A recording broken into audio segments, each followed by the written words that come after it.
If you guys want to know how to edit like this on console,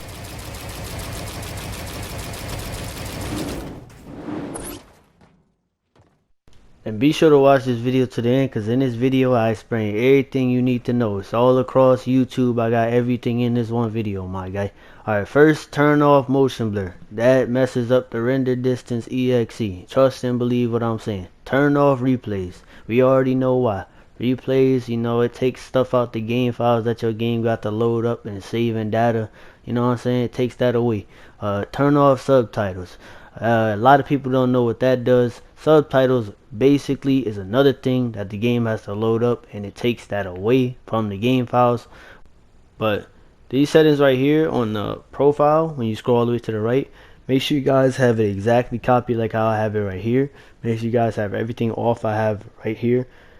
The reason why I say this, because it's another thing, less things your game has to load up in the game files. You're taking it away, you're turning it off, and then your game just runs a lot more smooth.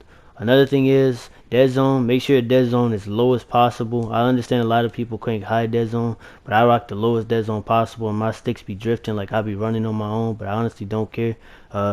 Enable foot controller. This is optional. A lot of people say that takes away input delay. It feels better for them. A lot of people say it feels worse. I recently just turned it off and it feels amazing with it off.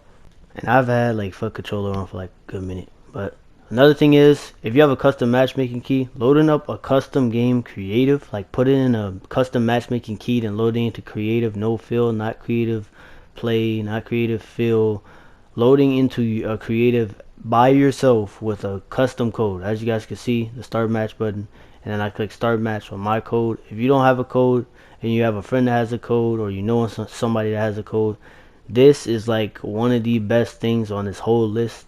I never knew this until basically today, and I tried it out, and it honestly felt amazing going in creative alone. It's the same thing with custom games. Custom games, they run a lot smoother because it's a custom matchmaking key. You're basically put inside of a different, like, sort of the part of the game basically, and it just runs smoother. I don't know exactly the info about it, but another thing is these better ping islands. As you guys can see, I put it in all 4 slots, copy the code. Those definitely help a lot. Now on to the next step. You got the 1v1 map, or whatever you free building. It's the last one of the last parts of the whole video. Make sure you guys use the grid island. This island has no input delay at all. A lot of people use these water islands. A lot of people use like these regular islands or grass, etc. The water island, and I used to use that. Honestly, I don't think it's better than the grid island. The grid island is my favorite island. I'm not gonna lie. So basically, you jump into the island after you create it. Do not place any builds.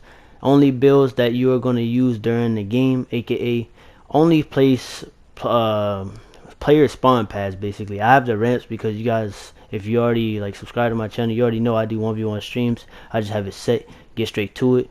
And yeah, if you load up an island like this, I suggest just having 2 player pads, like spawn pads, and just get it running with whoever you're trying to 1v1 with. Build the ramps when you start the game, because the less storage that you have in the top bar in the middle of your screen, the better, because that means the less input delay you have, which is better. And those are pretty much all the steps to remove all the input delay on your console while you playing Fortnite, whether you trying to get clips, whether you 1v1 it, etc. Anything in creative, all of those steps are any step you will find on YouTube anywhere. And hopefully you guys enjoyed the video. If you guys got any questions, just ask me down below. If I didn't explain something right, or you need more explaining, just let me know down below. I reply to all comments down below. And hopefully you guys enjoyed the video. And like I said again, that is pretty much how you remove all input delay on console.